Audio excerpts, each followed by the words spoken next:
Alô, turma boa do canal Ave Mais, grande abraço, um abraço a todos vocês. Depois dessa importante vitória, o Vasco venceu o Curitiba por 2-1 e continua vivo na sua tentativa de acesso para o Campeonato Brasileiro em 2022. Uma partida que seria dificílima, que eu classifiquei antes do jogo como a partida decisiva do ano para o Vasco, porque o Vasco, se não conseguisse vencer a partida de hoje, já estaria numa situação mais complicada em função dos jogos da rodada.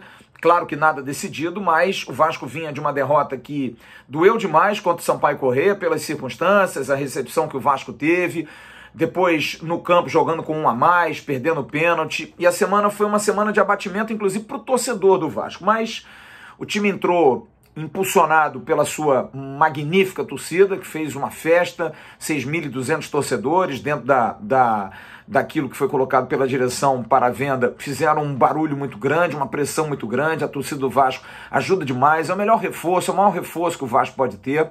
O time conseguiu impor um ritmo muito forte ao Curitiba, que veio atrás, tentando jogar por uma bola, tentando jogar no contra-ataque.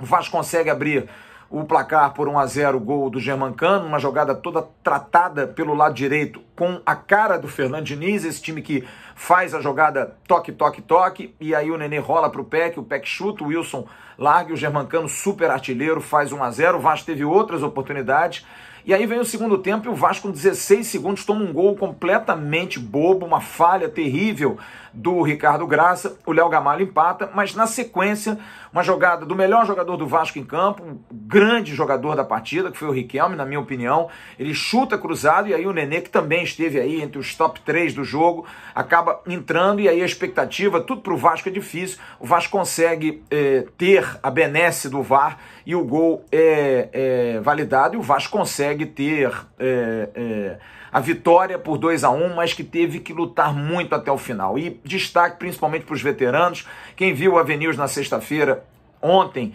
viu a nossa capa, que a vida ensina, que os jogadores veteranos tinham sentido muito a derrota, que sabiam que era um jogo que o Vasco tinha que ter vencido contra o Sampaio Corrêa, mas teriam que dar um algo mais. E Leandro Castan, Nenê e Germancano foram heróicos, fizeram uma partida muito boa, de muita entrega, muita luta.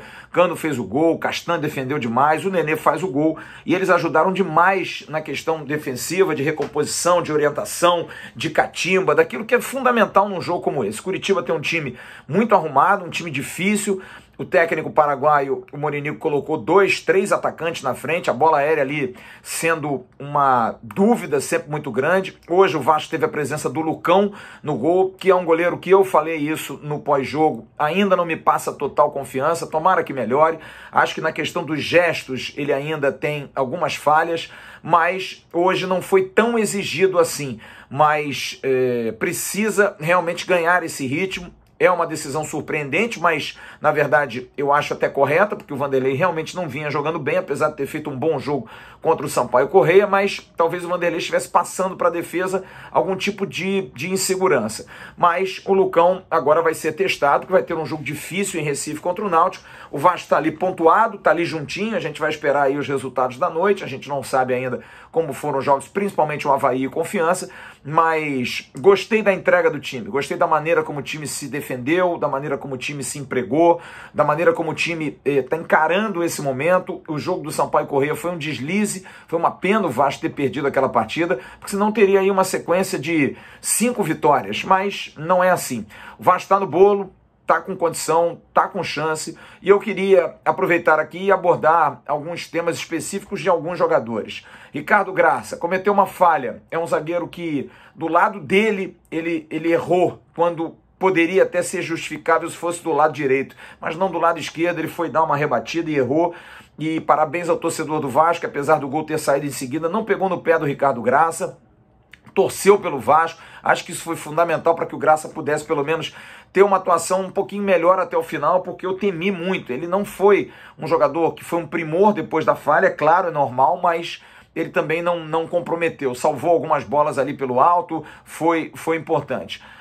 Marquinhos Gabriel, um jogador extremamente combatido pelo torcedor, mas eu vejo um jogador fundamental, é o motor do time, é o jogador que vem atrás, é o jogador que recebe, ele carimba todas as bolas, está sempre junto do companheiro apertado e isso desanuvia o jogo. É o goleiro que tem que sair com ele, é o zagueiro que ele vem buscar a bola, é o segundo volante que dá a bola nele, é o meia que às vezes precisa tocar para alguém, participou diretamente do gol, estava lá na frente do lado direito, enfim, é um jogador muito importante que eu acho que o torcedor tinha que ter um pouco mais de boa vontade com o Marquinhos Gabriel, que ele é um jogador que tem sido fundamental. O Nenê, que fez mais uma partida extraordinária, principalmente naquele aspecto que eu tenho muita dúvida em relação a ele, que é a questão física, não por duvidar dele, mas pela idade dele, mas ele se empregou demais, lutou mais, fez um grande jogo e acho que é um jogador que vai continuar ajudando muito.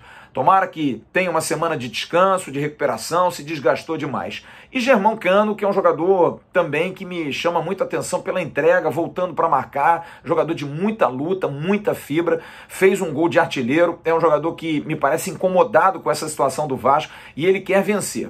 E é claro, a cereja do bolo para mim é o Riquelme, que é um jogador que me emocionou, porque me fez lembrar principalmente Felipe no início de carreira, pelo talento, pela ousadia, pela tranquilidade, e principalmente não fazer do drible e da jogada bonita um artifício apenas para chamar atenção, não, ser efetivo, que a jogada seja ofensiva, mesmo que seja bonita, né? Não é só fazer o bonito, dar o chapéu, dar a caneta, porque o torcedor vai ficar feliz, não, é você clarear a jogada, é você fazer o jogo fluir pelo seu talento, e o Riquelme tem crescido muito de produção, tomara que o Diniz saiba domar, porque é jovem, pode subir a cabeça, tomara que não, mas acho que é um jogador que a gente tem que valorizar muito, tem que ficar muito feliz.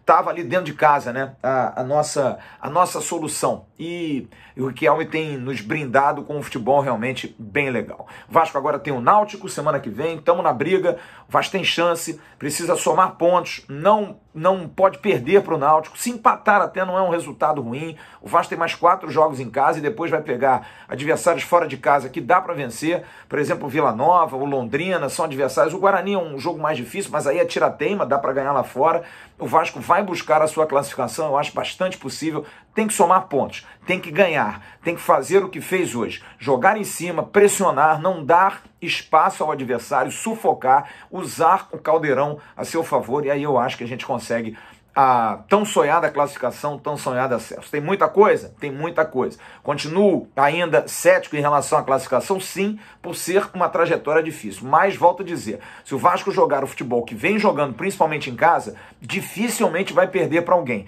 O Vasco, nesses jogos com o Fernando Diniz, verdade seja dita, o Sampaio Correia nós perdemos por 1-0, mas o Vasco fez um bom jogo. O Vasco chutou muito em gol, o goleiro deles foi muito empregado. Ah, mas nós perdemos. Sim, perdemos, demos muito mole. Mas que o time evoluiu, que o time melhorou, que o time cresceu, não há nenhuma dúvida. Temos um time de futebol que pode, para a Série A do ano que vem, não ser útil, eu acho que não vai ser. Mas para a Série B, nós temos obrigação, e eu ousaria dizer, é o melhor time em termos de elenco, sim, para a Série B do Campeonato Brasileiro. Agora, nem sempre o melhor elenco dá espetáculo, ganha, chega na ponta. O Vasco está numa situação muito difícil. Se hoje formos pensar, estamos aí a 8 pontos do líder. Temos 46 e o Curitiba tem 54.